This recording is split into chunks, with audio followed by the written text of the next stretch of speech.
Greetings, ladies and gents. My name is Sergio Jordann, and today I'm coming to you with a special episode. Of course, this is for the WWE TLC pay-per-view. I just saw it last night, or I should say today morning, our time, and the pay-per-view was really good. I think it's one of the better pay-per-views for WWE in 2018. All the matches made sense. Some of the stuff didn't make sense, but it was very minimal. And one of the matches that many people were anticipating to be great and have like this grudge meaning to it, it ended up being such a lame ass match. It wasn't good. And of course the mixed match stuff, I don't even care anymore, with two teams that I think they had the worst record coming from Raw and SmackDown. They both came to the finals because of injuries. They found a loophole in a way to say, oh, the four teams, or the top four teams, they're gonna go against each other, and then we're gonna have the finals between the team of SmackDown and Raw. And now we come to this, which is Jinder Mahal and Alicia Fox going against Carmella and R-Truth. And both these teams, I thought we saw what we saw. It was comedy. Usually R-Truth, he's very good into those spots, but this time, I think because he was out of his element, you know. They had to give him a script. He had to say some stuff, you know, that didn't make sense. I was hoping at least, they said there was a paid vacation for the team, so we would see them go to another country, or they will shoot something over there, and they can, you know, show the vignettes throughout the weeks. And this time, they just made it as a, you know, comedy spot, as something that we can laugh on. And R-Truth just says, hey, we're going to Stanford, WWE headquarters. Just because Carmella didn't choose her destination. And for him to choose that, I think, man, that was awful. I just hope, now that they're going there, they will do a skit, you know, with Vince McMahon or something, so it can make sense. But overall, I thought it didn't make sense at all, and they should have done something with it. Maybe they can go to a scary house and they can see Boogeyman or something, or they can go to the House Hardy and they can shoot a special with those guys. But nothing of that stores, you know, nothing. Anyways, let's just dive into the show, and let me talk about Buddy Murphy and Cedric Alexander for the Cruiserweight title. This was a really good match. It was one of the great matches on the show, even though it was on the kickoff show. I thought it sucks because these guys are putting, you know, everything on the line on 205 Live. We're seeing great matches from a lot of talent over there, but now they are on the kickoff show and most people didn't watch it. Like, I see people just talking about, you know, the Asuka match, or they're talking about the Ronda Rousey match because they didn't watch the kickoff show, which I think it sucked. And just going through this match, the crowd, I don't know why, but they were into the match from the beginning. I think just 2 minutes in, we were hearing the 205 Live, 205 chants, which is a very good thing. It just shows that, you know, people are watching the product, and they should. They have good matches and good storylines, most of it, even though Drake Maverick is the GM, but, you know, the stuff that he does on 205 Live is tremendous. He's an awesome GM over there. So we get the match. Of course, Buddy Murphy, he's an awesome wrestler. Cedric Alexander too. They were going back and forth. Cedric just took control in the middle of the match, and Buddy Murphy reversed that, doing the Chicken Nandos, or Cheeky Nandos, that Will Ospreay does, and did a power bomb into Cedric Alexander that looked really awesome. Cedric hit the lumbar check, which is his finisher, but Buddy Murphy landed very close to the ropes, and he put his foot on the ropes on the count of 2, and then Buddy Murphy throws Cedric Alexander face first into the bottom turnbuckle and does the Murphy Law to retain the Cruiserweight title. It was an amazing match. Really, really good. And then they announced backstage, as Becky Lynch was doing her promo, she said that her match will be the main event, in which I think, you know, it was the right choice because that match was awesome. And the other match, it was between Elias and Bobby Lashley. It was a ladders match, but it had a guitar at the top. So I thought, it's, you know, very similar to the Bayley versus Alexa Bliss, a kendo stick on a pole match, in which, you know, whichever superstar that goes up and takes the guitar, they can use it in the match. But that didn't work because they said whoever gets the guitar will win the match. It's basically having a title up there or just a contract up there. And at the time, it didn't make sense to me. I was like, why would you, take the guitar and not, use it to win the match or waylay your opponent or anything like that? But then I knew why. Okay, nothing much happened in the match. The match was just boring. Elias was trying to put some attacks on Bobby Lashley, but Bobby Lashley countered it. He did his finisher using a ladder. So he took a ladder, they did the finisher, and the ladder landed on Elias. It looked brutal, but it looked nice. I like these stuff. And after that, we see Bobby Lashley trying to go up, and there was this ladder laid between the second and the third rope. So Elias power bombs Bobby Lashley through that ladder. It looked brutal. And then we see Lio Rush trying to go up and win the match for Bobby Lashley, but then Elias clobbers him from the top of the ladder, and Lio Rush just he landed bad on the canvas. He goes up and takes the guitar and wins the match. So, after seeing that, I knew why they didn't do the pinfall, because they wanted to protect Bobby Lashley and in a way give a win to Elias. So when he took the guitar, of course, Lio Rush and Bobby Lashley, they both double-teamed him, and Bobby Lashley took the guitar and clobbered Mr. Elias with it. So, overall, not so good. If you want to watch the match, especially the kickoff show, just go watch Elias versus Bobby Lashley, and don't watch the kickoff panel. Don't watch that. Because, look, I know many people hate Coachman, but I think Coachman in that role, he's very good. Doing the kickoff show and being the host, he's very good. But I think it was Sam Roberts, he was awful on the kickoff show. David Otunga, believe it or not, he was the best guy on the panel. I mean, he was making sense. And we have Booker T. He was out of his mind. He was saying something, and he was saying the other thing in the same sentence.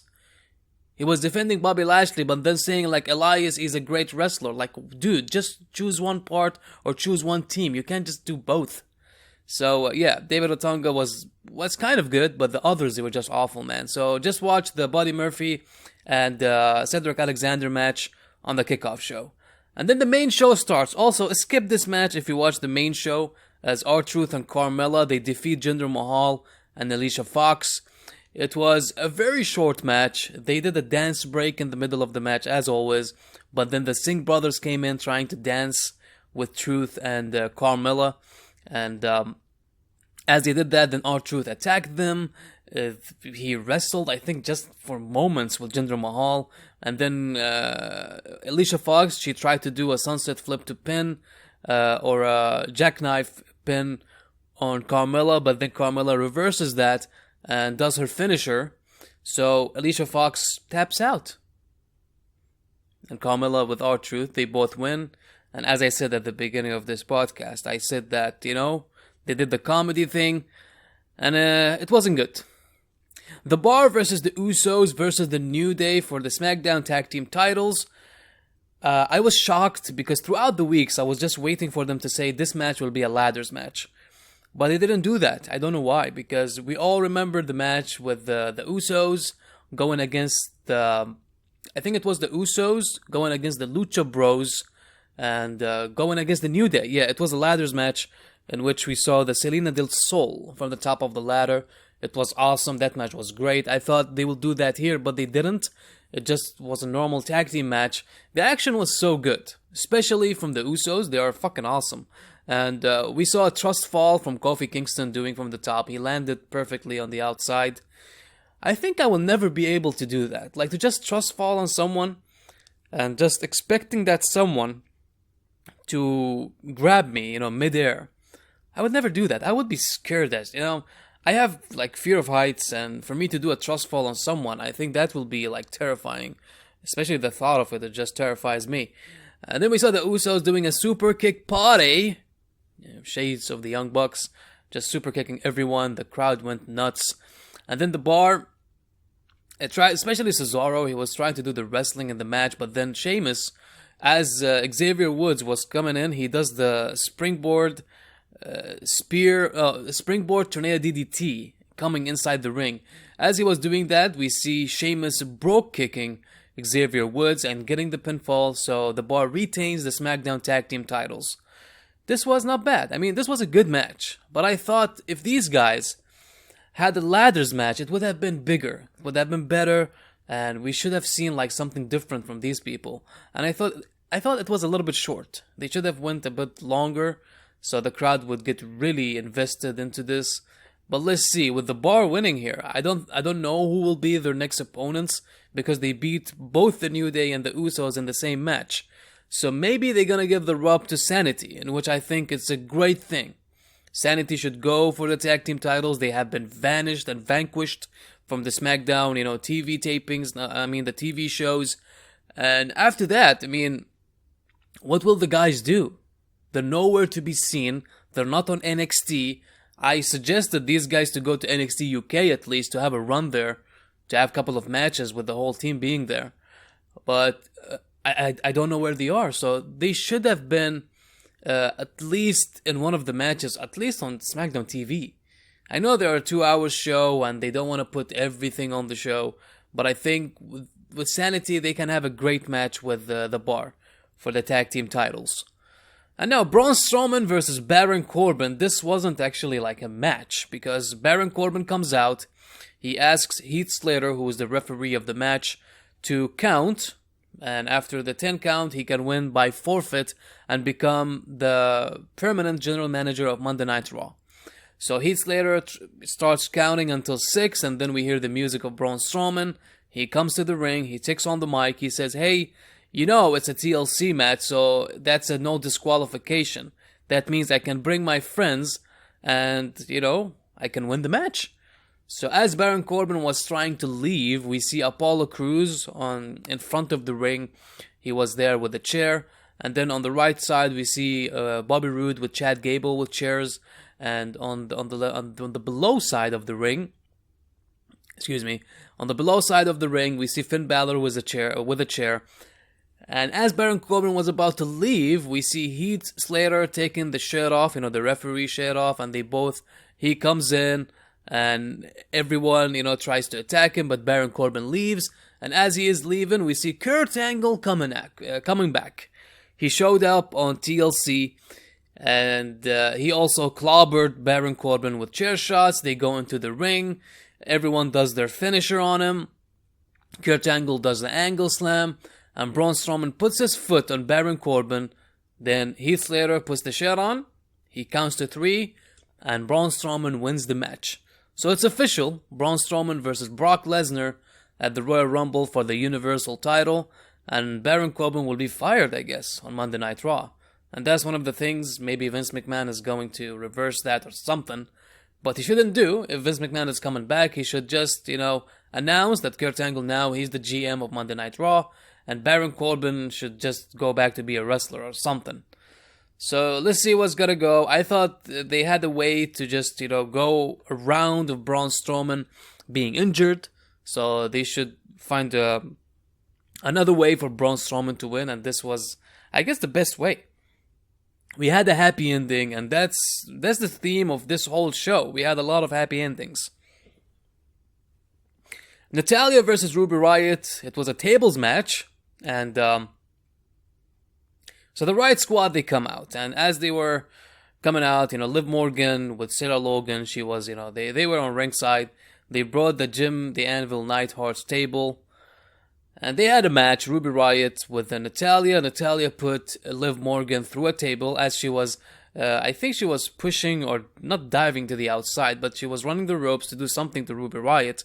Ruby Riott moved away, so Liv Morgan took the shot and took her place. So she went into one of the tables. They took her away. And then Sarah Logan, she was trying to interfere in the match. We see Natalya also putting Sarah Logan into one of the tables.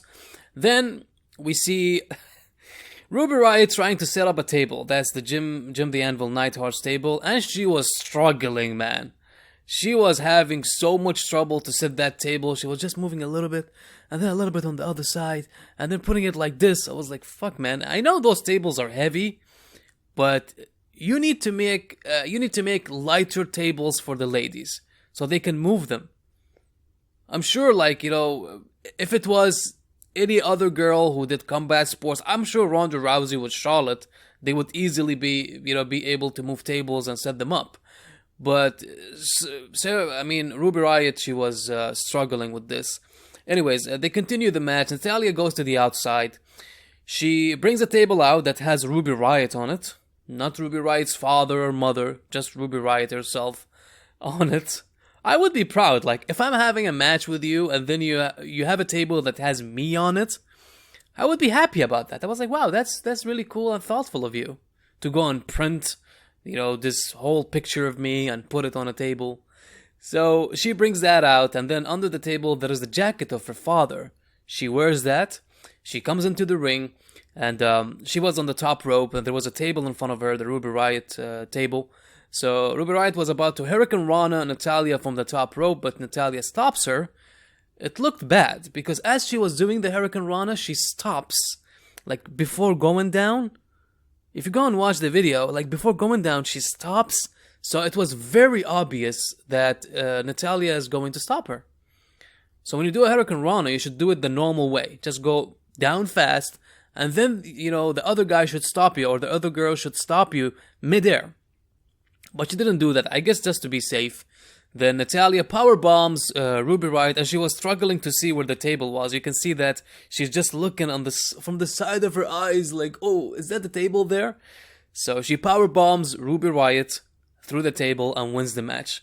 Another happy ending. And I have nothing to complain. I thought this was great. No more heat from WWE. Finn Balor versus Drew McIntyre. This was a very match wrestling style match. We didn't have that throughout the show yet, so this was the closest you can get. They were having a great match. Drew McIntyre was getting the heat on Finn Balor. There was this one spot as Finn Balor was on the outside. He gave him the Glasgow kick, the Glasgow kiss, I apologize, especially for those Scottish people. The Glasgow kiss, which is a headbutt, and he does the too sweet to the crowd. I was like, wow, he's getting proper heat here. And he does that, he goes to the ring, and he was about to win the match. But we see on the outside Dolph Ziggler. So he interferes in the match. I think super kicks Drew McIntyre, and then Finn Balor does his finisher and wins the match. Another happy ending, even though there was an interference and Drew McIntyre losing. But Finn Balor won the match, man. That was awesome. So I think it was unexpected. In a way, they also protected Drew McIntyre. But on the other hand, Drew McIntyre now he's losing matches. So how can you protect this guy and be the next big thing or be the next Universal Champion? I don't know, but they should know better. If Drew McIntyre is going for the title, I don't think he's going anytime soon. So we have the Brock Lesnar versus Braun Strowman match at the Royal Rumble. We don't know. There are rumors of either Drew McIntyre winning the Royal Rumble, and going against Braun Strowman at WrestleMania, or you have Brock Lesnar beating Braun Strowman, and then Seth Rollins will face Brock Lesnar at WrestleMania and win the title. And we have seen this, before. With Roman Reigns, he was about to win the title at WrestleMania, but they changed their mind, like, at the last second, and Brock Lesnar retained the title. So I'm just worried when Brock Lesnar is in the mix, then Vince McMahon has second thoughts, and he goes like, oh, maybe we shouldn't do that here, or whatever. So hopefully it's not Brock Lesnar with the Universal title at WrestleMania. If it was any other guy, they will have a clear vision of what they want to do, so hopefully they do that, and we get something memorable.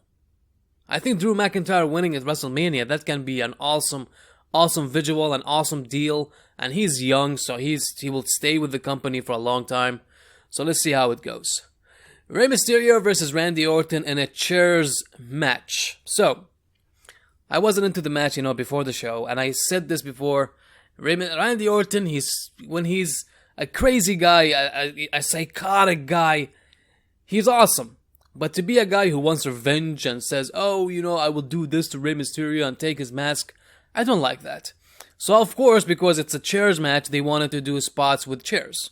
There was a spot of Rey Mysterio, he put a chair under him and just like slides on Randy Orton on the outside. That was a cool thing to see. That was cool. So they continue the match in the ring. We see Randy Orton putting Rey Mysterio upside down on the turnbuckle. So there was a chair there and he was wailing his head into that chair over and over again. And then Randy Orton, I don't know, he wanted to play chairs or something. There's that game, I forgot what it's called. So he puts chairs beside each other, I think 5 chairs. And Rey Mysterio attacks him, just like when he does the 619 before that. He drop kicks the knees of his opponent. So Randy Orton sits down. Rey Mysterio runs in, does, a Hurricane Rana, and then cradles Randy Orton for the win. This wasn't good. I'm happy this feud is over, but it doesn't seem like it's over. Seems like it's going to continue. But let's see new matches. Let's see Rey Mysterio challenge Shinsuke Nakamura for the US title. Let's see Randy Orton take on any other guy. Or if Randy Orton wants to have a real, sadistic character development, then he needs to be in a faction. We have seen him, with Evolution. We have seen him with Legacy. So put two young guys with Randy Orton and let them do crazy shit. That's the best thing. I mean, in my opinion, that would be the best thing for Randy Orton. And it would give this guy some life. Because right now, he's so boring. Ronda Rousey, before this, I think it was Charlie Caruso, did an interview with Finn Balor backstage, and Finn Balor wasn't happy because Dolph Ziggler interfered in the match. And then Dolph Ziggler shows up and he goes like, yeah, man, you're welcome. And Finn was like, man, you shouldn't, interfere in my stuff. And then Dolph Ziggler just beats the shit out of Finn Balor. Wow. So, I don't know. Dolph Ziggler is a babyface, but he helped out Finn Balor, and now he's a heel? What's going on here? Maybe they want to do a 3-way match or something between these 3 guys, but obviously Finn Balor is a babyface, Drew McIntyre is a heel. Dolph Ziggler, I think he's a heel now, doing that, but he's a heel who hates Drew McIntyre? I don't know. And they also announced today... They announced that on Monday Night Raw, we're going to see Dolph Ziggler versus Finn Balor tomorrow. Or tonight, I guess. So, Ronda Rousey versus Nia Jax for the Raw Women's title. This match was amazing. This was so fucking amazing. I mean, Ronda Rousey, for all those people who say, oh, Ronda Rousey, she's not that good, or Ronda Rousey wouldn't be a success in WWE, just go watch this match. She had an awesome match with Nia Jax, who was awful and botches all those spots. And even though she was a champion before, but we all remember her matches, it was awful. And she's having an awesome match with Nia Jax, with awesome storytelling, with spots and reversals and doing all those things on Nia Jax to make her tap out.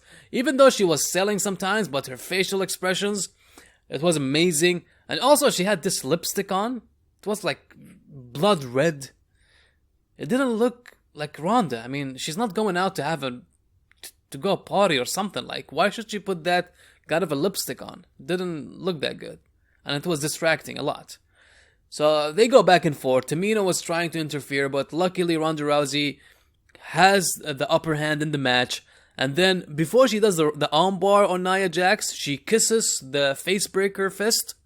And then she does the armbar on Nia Jax, and Nia Jax taps out. Ronda Rousey wins. Another happy ending, in which I thought it was great, man. And Ronda Rousey just pulling this awesome match from Nia Jax, and the crowd getting so invested into this. They were so happy and just cheering with every spot that happened. And on this match, it was great. And I felt bad for Nia Jax because I thought, she wouldn't have a great match, but now she did. So that's a great thing. And also, man, I think if she has a match with WrestleMania, and that match, if it is with Becky Lynch, that's gonna be an awesome match. That's gonna be the match of the year. Both these girls can tell an awesome story and they can go back and forth. And hopefully it is the main event of WrestleMania. But I doubt WWE would... WWE wants to push Charlotte Flair. She's the chosen one, she's the lady, and, she's the girl that should be put in the spotlight, and most probably, they will make it a 3-way, but if they did that, and made Becky Lynch versus Ronda Rousey the main event of WrestleMania, it can easily be the match of the year. Easily. So I'm looking forward to that. So Nia Jax was walking backstage. She was just, feeling awful. And Becky Lynch shows up. She confronts Nia Jax. She punches Nia Jax in the face and says, keep my name out of your mouth. And that was badass, man. That was awesome. Daniel Bryan versus AJ Styles for the WWE title. This was an awesome match. This was fucking amazing. Maybe the best match in WWE this year. It can easily be the match of the year. It was pure wrestling. First Daniel Bryan was the chicken heel running away and AJ Styles was going after him. Then they do some awesome chain wrestling in the ring, going back and forth.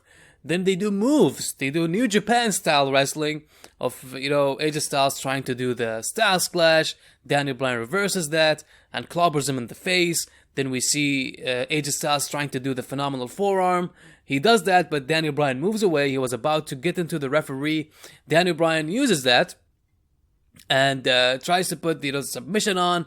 And at the end, AJ Styles cradles Daniel Bryan.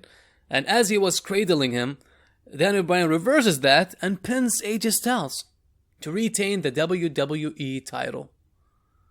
Man, this was awesome. Imagine if this match had a finish and we had like a proper finish of Daniel Bryan doing a running knee or AJ Styles doing a phenomenal forearm and winning the match. Especially the submission moves. I mean, AJ Styles was doing the half Boston Crab that Lance Storm used to do back in the day.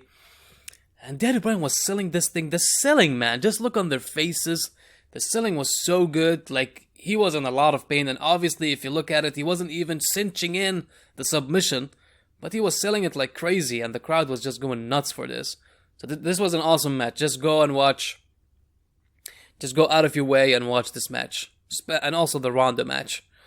Seth Rollins versus Dean Ambrose for the Intercontinental title. This was awful. This was just awful. Everything about it was bad. The commentary especially was really bad. In which Corey was just digging at Renee Young. Oh, this is your husband. You don't know what he's thinking. And then Michael Cole, of all people. He's the guy that tells Corey Graves, call the match, man. Just call the match. Leave Renee Young alone. Fuck you. You're the one who always talks about, the other stuff and tries to go out of his way to just talk about things that doesn't matter. And then you tell Corey Graves to just stick to the match? For fuck's sake. They used Roman Reigns, being ill and using his leukemia to just get this fucking feud over. And then we see stuff of Dean Ambrose getting rabies shots or something inside, inside their doctor's office. And they just didn't know what to do with this feud. And they fucked the thing up. And then we get this match that there was no wrestling in it, and even the wrestling looked so bad. The storytelling, oh my god, there was this one spot of Seth Rollins doing his comeback and just wanting to beat the shit out of Dean Ambrose. Then Dean Ambrose does the fist thingy, the shield fisting. And Seth Rollins looks confused, like, oh my god, no. Fuck you. Fuck this whole match. It was fucking awful. Luckily, I just saw a Dirty Deeds and then Dean Ambrose just winning the Intercontinental title, which will set the rematch for sure. I hope they do it on Raw so they can just get this done with, and Seth Rollins can go into Royal Rumble and try to win the fucking Rumble match. And someone should feud with Dean Ambrose next because this thing is fucking awful. Anyways, Becky Lynch versus Charlotte Flair versus Asuka in a TLC match. It was the first ever women's TLC match. If you're watching this on YouTube, I made the best, the 10 greatest TLC matches of WWE. If you don't know, WWE has 20 TLC matches before this pay-per-view. So you can add 2 more with Baron Corbin and Braun Strowman. Also, the ladies' triple threat match. I mean, this match can be in the top 5, man. It was really good. Really good. So, yeah, go and watch that video, please. It will help me a lot. So, they start the match, and you would think, after this whole 3.5-hour show, and you can add the extra hour from the kickoff show, that the crowd would be tired. But no, they were so into the match, especially they were so pumped to see Becky Lynch in action. And these girls put everything on the line. Everything on the line. We saw this leg drop from Becky Lynch from the top of the ladder going into Charlotte Flair on the announcers tables. Asuka was beside Charlotte, but Asuka moved away, and then Becky Lynch bounced on Charlotte Flair, and she sold it like she was in a lot of pain. And I thought, and she was cussing, saying like fuck, and they had to bleep that thing out. And she sold it so bad. Like, I thought she's actually injured, Charlotte Flair, but I think when Becky Lynch landed, she landed ass first. So her ass went through the announcer's table, and her legs barely touched Charlotte. I mean, it touched her, but not that much. But the selling was awesome from Charlotte.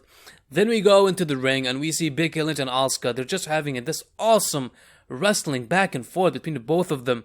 And we get introduced to a kendo stick, of course, because Charlotte has to waylay Becky Lynch and Asuka. And she was just waylaying both of them on and on and on and on. Then Asuka takes the kendo sticks and attacks both Becky Lynch and Charlotte Flair. And as she was celebrating, she went into, putting the kendo stick up. We see Charlotte Flair doing a spear into Asuka through the ring, bell ringer or whatever it's called, where JoJo sits there. But the barricade doesn't move a lot. So we see this visual of Charlotte's boobs on Asuka's face, which was, I would have loved to be in that spot because Asuka was out of it, but it looked awesome. And the selling, man, it was great. This show was all about selling. The selling of the performance were just great. So we see Charlotte going into the ring. She tried to go up and take the title. And also, we see Becky Lynch going after her. She tried to take the title too. And all of a sudden, Ronda Rousey shows up. Ronda Rousey throws both of them off the ladder. They land into the canvas. She walks away. And then we see Asuka going up and winning the title. And the crowd was happy. The crowd was so happy to see Asuka win the SmackDown Women's title. And I thought Asuka needed this title. She needed this. She was away from the title. And I thought Charlotte was winning for sure. Because she will be pushed, I guess, and she's the chosen one. But now Asuka is winning the title, and most probably, if they're going to have a rematch of the last WrestleMania match with Charlotte and Asuka, then I guess Charlotte is winning at WrestleMania. She will win the women's title again at WrestleMania, and they can do Becky versus Ronda Rousey. Or, from the way that it looked, with Ronda Rousey throwing both of them off, I think maybe they will have a triple threat match. Because, of course, Charlotte Flair should be in the mix. And if they do a triple threat match at WrestleMania, I think that match can be awesome too. So overall, Asuka winning, I think it's a great thing. We're gonna see something new on SmackDown. And the overall show, man, it was filled with good feelings and good vibes with happy ending, and I thought it was great. The whole booking of the whole show was awesome and spot on. And I think it's maybe one of the greatest pay-per-views in WWE, the main roster pay-per-views. I'm not counting the takeover shows. But as a main roster pay-per-view in 2018, I think it's one of the best. I have to go back and check the other pay-per-views, but this one is one of the best. Match quality, storytelling, and everything. Especially the crowd. The crowd they were really into the matches, and that helped a lot. With that being said, guys, thank you very much for listening, or watching, I guess, on YouTube. Subscribe to the channel, it will help me a lot. And if you're listening on SoundCloud, leave a comment on the tracks, like it, repost it. It will help me a lot. And you can watch this video. This video is the top 10 greatest TLC matches in WWE history. You can go and watch that video right here. And always and forever, don't forget that you're one sweet